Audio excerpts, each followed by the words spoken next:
शिक्षक बहुत ही कर्तव्यनिष्ठता और ईमानदारी से अपना कार्य कर रहे हैं।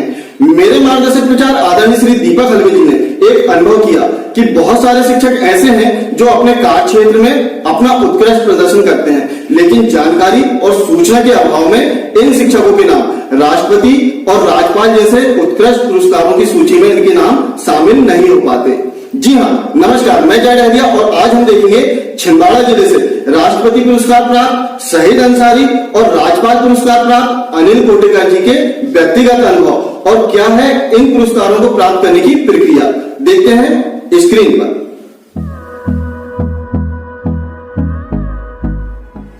बड़े ही हर्ष का विषय है कि हमारे बीच में छिंदवाड़ा जिले से राष्ट्रपति पुरस्कार प्राप्त श्री शाहिद अंसारी जी एवं राज्यपाल पुरस्कार प्राप्त श्री अनिल कोटेकर जी उपस्थित हैं। साथ ही इस वार्ता में मेरे अभिमित्र अरविंद भट्ट जी भी साथ में हैं जो आपसे कुछ प्रश्न करेंगे। सर, सबसे पहले तो आपका स्वागत है। सर, वैसे आप कोई परिचय के मोहताज तो नहीं है, सभी लोग आपको बहुत अच्छे से जानते हैं, फिर भी आपसे निवेदन है कृपया अपना परिचय दें एवं इन पुरस्कारों में चयन होने पर आप कैसा अनुभव कर रहे हैं, साथ ही लोगों की क्या प्रतिक्रिया है। मैं शाहिद अंसारी, माध्यमिक शिक्षक शासकीय उच्चतर माध्यमिक विद्यालय खिरसडो में पदस्थ हूँ और मैं बहुत ही गौरवान्वित हूँ। मेरे जो परिवार है, मेरा सारा परिवार एवं प्राचार्य एवं जो साथी शिक्षक है जिले के और आदरणीय जिला शिक्षा अधिकारी महोदय, इन सभी ने बहुत ही हर्ष व्यक्त किया। सर, आपसे भी हम अपने आपके अनुभव और इसमें कैसा आप फील कर रहे हैं वो जानना चाहेंगे। सर जी, मैं अनिल कुमार कोटेकर, शासकीय माध्यमिक शाला भोगरी, जन शिक्षा केंद्र सिल्लेवाली है, विकास खंड मुखेड़। ये जो समाचार था राज्यपाल शिक्षक पुरस्कार का, मुझे 27 अगस्त को अपने साथी शिक्षकों की मदद से ही मिला और जब मुझे समाचार पता चला तो अति प्रसन्नता हुई और परिवार वाले भी, मेरे जो फैमिली है वो खुश हुए और जो साथी शिक्षक थे और समस्त हमारा जो समुदाय, हम एक परिवार ही है संपूर्ण विकास खंड और जिला, तो ये अत्यंत प्रसन्न हुए और हर्ष व्यक्त किए। सर्वप्रथम शाहिद भाई और अनिल कोटेकर जी, इस राष्ट्रीय शिक्षक पुरस्कार और राज्य स्तरीय शिक्षक पुरस्कार के लिए मैं आपको हृदय से बधाई देना चाहता हूँ, शुभकामनाएं देना चाहता हूँ। और जैसा कि ये एक बड़ी उपलब्धि है तो लोगों के मन में बड़ी जिज्ञासा है कि आखिर आपके द्वारा ऐसे कौन से विशेष कार्य किए गए हैं जिसके चलते ये पुरस्कार मिला है। तो शाहिद भाई, मैं आपसे जानना चाहूंगा कि आपके विद्यालय में आपके द्वारा कौन से अकादमिक नवाचार किए गए हैं। सबसे पहले तो मेरे द्वारा एक 3-in-1 प्रोजेक्टर तैयार किया गया। ऐसा प्रोजेक्टर जो कि मोबाइल से चलता है और चूंकि शाला में कोई कंप्यूटर सेट और प्रोजेक्टर उपलब्ध नहीं था, तब इसका मैं सबसे पूर्व में इसका शिक्षण कार्य में उपयोग किया और TLM शिक्षण सहायक सामग्री को नए नए तरीके से मैंने बनाने का प्रयास किया। किसी भी कठिन विषय पर, जैसे वृत्त, निर्देशांक ज्यामिति या फिर 2 चर राशि वाले रैखिक समीकरण, इन पर काफी सारे मैंने TLM बनाए हैं और उनका उपयोग मैं शिक्षण कार्य में करता हूँ। कोटेकर सर, आपसे भी हमारे शिक्षक जानना चाह रहे हैं कि आपके द्वारा क्या नवाचार किए हैं। जी, ये जो शासकीय माध्यमिक शाला भोगरी जो ग्राम है वो ग्रामीण परिवेश है और शैक्षिक रूप से थोड़ा पिछड़ा हुआ है। तो जब 2015 में मेरी पोस्टिंग हुई वहाँ पर, तो मैंने पाया कि उपस्थिति और जो ड्रॉप आउट रेट्स है वो काफी कम थे, मतलब ज्यादा थे और बच्चे ज्यादा उपस्थित नहीं रहते थे। और विशेषकर जो शनिवार का दिन था, साप्ताहिक हाट बाजार का दिन, उस दिन बच्चे स्कूल नहीं आते थे। तो हमने सोचा कि क्या ऐसा किया जाए जिससे बच्चे स्कूल की ओर आकर्षित हुए। तो सबसे पहले हमने अवधारणा परिकल्पना की कि क्यों ना स्कूल को ही घर बना दें अपना। तो मेरी शाला मेरा घर, हमने ऐसा सोचा और इसके आधार पर सोचा कि अब हम क्या कर सकते हैं। तो एलिमेंट्री एजुकेशन जो है वो लर्निंग बाय फन है, मतलब आपको सब खेल खेल में सीखना है और रुचिपूर्ण तरीके से सीखना है। तो हमने सोचा कि क्यों ना हम एक ऐसी स्मार्ट डिजिटल क्लास बनाएं जो न केवल हाई स्टैंडर्ड की हो बल्कि बच्चों को रुचिकर भी लगे। तो ग्रामीण परिवेश में होता है कि किसी घर में टीवी होता है तो सारे गांव के लोग, आसपास के लोग शाम को वहां जमा हो जाते हैं। तो हमने ऐसा क्यों ना कि हम एक ऐसी स्मार्ट क्लास बनाए।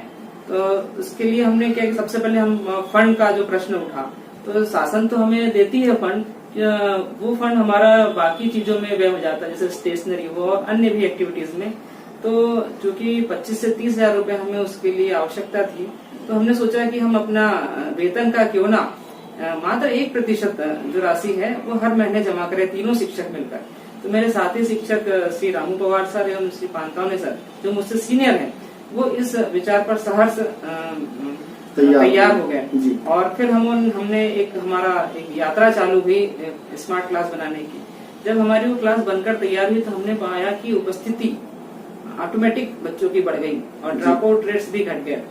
तो उससे शनिवार को एक दिन बच्चों को बाल सभा थी, और बाल सभा के कार्यक्रम में उनको बाल फिल्में दिखाना, कार्टून दिखाना, और ये किया। तो न केवल शनिवार बाकी दिन भी हमें उससे फायदा हुआ। फिर हमने धीरे धीरे उससे अपना पाठ्यक्रम में शामिल किया, ताकि आपके जो विषय है, विषयगत शिक्षण आपका है, उसको हमने फिर उस एलईडी वाईफाई सिस्टम को और एम्पलीफायर की मदद से पूरे हमने शिक्षण में प्रयोग किया।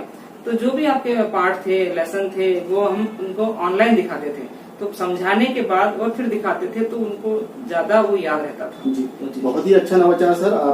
आपने अपने मानदेय से कुछ अंश प्रति माह जमा किया और उससे एक नवाचार किया, एक एलईडी और एक स्मार्ट क्लास आपने तैयार की।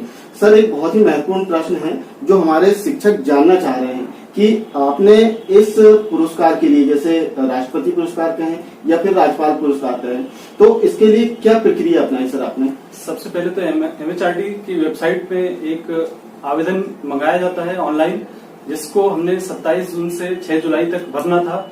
और इस प्रक्रिया को संपन्न करने के बाद जिला स्तर पे एक ज्यूरी होती है जो चयन करती है, चयन समिति 3 शिक्षकों का, और उसके बाद इस ज्यूरी के द्वारा नॉमिनेशन राज्य स्तर पर पहुंचाए जाते हैं। राज्य स्तर पे पूरे राज्य जो जिले हैं उन पे फोकस करते हुए लगभग 170 शिक्षकों को में से 6 शिक्षकों को चयन किया, और इसके बाद ज्यूरी जो एमएचआरडी की थी उनने हमारा जो प्रेजेंटेशन था उसको देखा, और उसके प्रेजेंटेशन के पश्चात हम जो चयन करता थे उन्होंने राष्ट्रीय शिक्षक पुरस्कार के लिए चयन किया। जी जी, मेरे मित्र बड़े उत्सुक है, दिखाई दे रहे हैं। एक प्रश्न है आपके मन में, बहुत देर से करना चाह रहे थे, वो सर मैं आप ही से निवेदन करूंगा कि आप करें। बिल्कुल बिल्कुल जय भाई, क्योंकि ये एक जो उपलब्धि आपको हासिल हुई है, ये हमारे छिंदवाड़ा जिले के लिए निश्चित रूप से गौरव का विषय है कि चाहे राष्ट्रीय शिक्षक पुरस्कार की बात करें हम या राज्य स्तरीय शिक्षक पुरस्कार की बात करें, ये दोनों पुरस्कार हमारे जिले में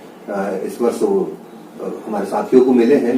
तो ये एक बहुत लंबी दूरी है और एक लंबा सफर है, और शिक्षा जगत के लिए बहुत बड़ी उपलब्धि है। तो मैं और मेरे साथी जानना चाहते हैं कि साहिद भाई, राष्ट्रीय शिक्षक पुरस्कार के लिए जो लंबा सफर आपने तय किया है, इस सफर में कौन कौन लोग आपके साथ हम सफर रहे हैं? सबसे पहले तो मैं इस राष्ट्रीय पुरस्कार के लिए मैं अपने पिता को श्रेय देना चाहूंगा, और उनके द्वारा जो कार्य किए जाते थे, और साथ ही मेरे जो सहपाठी शिक्षक शिक्षिकाएं मुझे हमेशा सहयोग दिया, हमारी प्राचार्य मैडम और छात्र छात्राएं, बगैर छात्र छात्राओं के कुछ भी संभव नहीं। और उनके साथ ही मैं अपने बच्चों को, छात्रों को समय समय पर जो प्रतियोगिताएं होती थी उनमें ले जाया करता था, और वहां पे उनको प्रोत्साहित करता रहता था। ग्रामीण अंचल से बच्चे जाते थे, और हमारे छात्र राज्य स्तर से होते हुए राष्ट्रीय स्तर तक गए हैं और साथ दिया उन्होंने। और इसमें हमारे जो जिला स्तर पे शिक्षक हैं उन्होंने भी हमारा सहयोग किया। जी सर, आपसे भी जानना चाहेंगे कि इस सफर में आपको किन लोगों ने बहुत ज्यादा सपोर्ट किया? ये तो एक यात्रा जैसे है मेरे लिए, और जब शुरुआत हुई थी तो नया स्कूल मुझे मिला था और नया स्टाफ मिला। धीरे धीरे क्या हुआ कि स्टाफ के बीच और मेरे बीच चर्चाएं हुई, तो हम लोगों ने सोचा कि, और शिक्षक बनने का सपना मेरा बचपन से था और वो जिजीविषा थी, और वो हमने समय देखा था कि बच्चे मतलब ग्रामीण परिवेश के, गरीब स्थिति के बच्चे किस दर्द से आगे बढ़ते हैं। तो मैं नहीं चाहता था कि जो जिन बच्चों को मैं पढ़ा रहा हूँ वो उन चीजों से दूर रहे जिन चीजों से हम दूर रहे हैं। जी जी जी जी। तो धीरे धीरे शिक्षक साथियों की मदद मिली मुझे, और अपने घर के जो पारिवारिक है, पत्नी, माँ, इनकी मदद मिली और बच्चों की मदद मिली। जी सर, जैसे कि शिक्षा विभाग का सर्वोच्च सम्मान आपको मिल चुका है, तो क्या आप अपनी उपलब्धि से संतुष्ट हो चुके हैं या फिर आपको अभी और नए लक्ष्य हासिल करना है? चूंकि ये राष्ट्रीय स्तर का सर्वोच्च सम्मान है, मैं यहीं तक शांत नहीं बैठूंगा और मैं अपने कार्य जो मेरी पहचान है मैं उसको सतत लगातार करता रहूंगा। कोठेकर जी, जैसा आप बात कर रहे थे कि एक आप इन सब चीजों को एक यात्रा के रूप में लेते हैं, तो मुझे लगता है कि राज्य स्तरीय पुरस्कार जो है वो इस यात्रा का एक पड़ाव है। निश्चित रूप से इसके बाद एक और मंजिल है जिस तक आप पहुंचना चाहेंगे, तो इस बारे में क्या सोचते हैं आप? निश्चित रूप से ये जो मुझे पुरस्कार मिला एक मील का पत्थर है। आगे भी कई मंजिलें आएगी, लेकिन हमें अपना जो काम है निरंतर जो बच्चों का शैक्षणिक स्तर को बढ़ाना है वो मेरे लिए ज्यादा महत्वपूर्ण है बनिस्बत किसी पुरस्कार के। ये आते जाएंगे, नहीं भी आएंगे तो कोई इसका अफसोस नहीं है, लेकिन बच्चों के लिए काम जिंदगी भर करेंगे। सर, जैसे कि आपने अभी अपना पदनाम बताया, आप दोनों माध्यमिक शिक्षक हैं, तो आपका लगभग सर्विस का अनुभव जो है 13 से 14 वर्ष का होना चाहिए। तो सर, इसमें एक प्रश्न था कि इतने कम समय में आपने उपलब्धि हासिल कर ली, तो आपका जो कौन सा प्रयास था सर जिसमें आपने उपलब्धि हासिल की? क्योंकि सतत लगातार मैं मेहनत करता रहता था बच्चों के साथ, तो मेरे साथी शिक्षकों ने मुझे सुझाव दिया कि क्यों ना आप राष्ट्रीय स्तर का एक ऑनलाइन फॉर्म निकलता है उसको फिलअप करें और आप आगे राष्ट्रीय स्तर तक का सम्मान लें। तो फिर मैंने विचार किया और इस फॉर्म को भरा। तो सर, आपका प्रथम प्रयास ही था? जी, मेरा प्रथम प्रयास था। प्रथम प्रयास में ही मैं इस सर्वोच्च सम्मान को पा लिया। कोठेकर जी, आपने जो पुरस्कार प्राप्त किया है तो किन लोगों ने आपको प्रेरित किया है, इसकी प्रेरणा कहाँ से मिली और किस तरह से ये आपका प्रयास रहा है? आपका भी शायद प्रथम प्रयास हो या वो विस्तृत रूप से बताएं। ये मेरा प्रथम प्रयास ही था। इसके पहले काम तो हम 2016 से करते आए हैं क्या ना, लेकिन जब मैंने MHRD की साइट्स पे देखा और उसका जो क्राइटेरिया था 8 प्रकार के उसमें मापदंड थे, तो मैंने पाया कि कहीं न कहीं हम इसमें फिर बैठते हैं, तो मैंने उसके लिए ट्राई किया। सर, जानना चाह रहे हैं कि एकेडमिक सपोर्ट में विशेष रूप से किनका योगदान रहा? तो जो एकेडमिक सपोर्ट में जो BRC सर हमारे जन शिक्षक महोदय और BSc महोदय, विशेषकर हमारे जो अरविंद भट्ट जी हैं, ये निरंतर हमसे संपर्क करते रहे और किसी भी समय एनी टाइम, चाहे दिन हो या शाम का समय हो, हम लोग इस मामले में चर्चा करते थे कि आखिर कैसे हम नया इनोवेट करें और बच्चों को कैसे उसका फायदा मिले। जी सर, निश्चित रूप से छिंदवाड़ा जिले के लिए नहीं, पूरे शिक्षा विभाग के लिए गौरव की बात है कि आपको राष्ट्रपति पुरस्कार और आपको राज्यपाल पुरस्कार मिला। तो सर, क्या आप शिक्षक साथियों को और छात्रों को क्या संदेश देना चाह रहे हैं? मेरी तरफ से तो सभी शिक्षकों के लिए मेरी यही प्रेरणा है कि सभी अपना कर्तव्य ईमानदारी से करें, कक्षा ईमानदारी से लें, बच्चों को बिल्कुल ईमानदारी से पढ़ाएं। ईश्वर आपके आगे की जो भी सम्मान है वो अपने आप ही आपको दिलाता रहे। कोठेकर जी, आपसे भी अपेक्षा है कि हमारे शिक्षक समाज को और छात्रों को आप एक संदेश दें। जी, शिक्षकों के लिए संदेश यह है कि हम अपना जो काम है वो निरंतर करते रहें और ऐसा नहीं कि हम ट्रेडिशनल काम करें, हम कुछ नया सोचें। ऐसा नया सोचें जिससे हमारे न केवल बच्चों को फायदा हो और न केवल समाज को फायदा हो, बल्कि देश को भी फायदा हो और देश हमारा जो हम विश्व गुरु कहते हैं वो उस स्तर पे पहुंचे। जी, तो आप थे श्री शाहिद अंसारी जी और श्री अनिल कोटेकर जी और साथ में मेरे मित्र अरविंद भट्ट जी। जानकारी कैसी लगी कृपया लाइक जरूर करें, साथ ही चैनल को सब्सक्राइब करना ना भूलें। Thank you.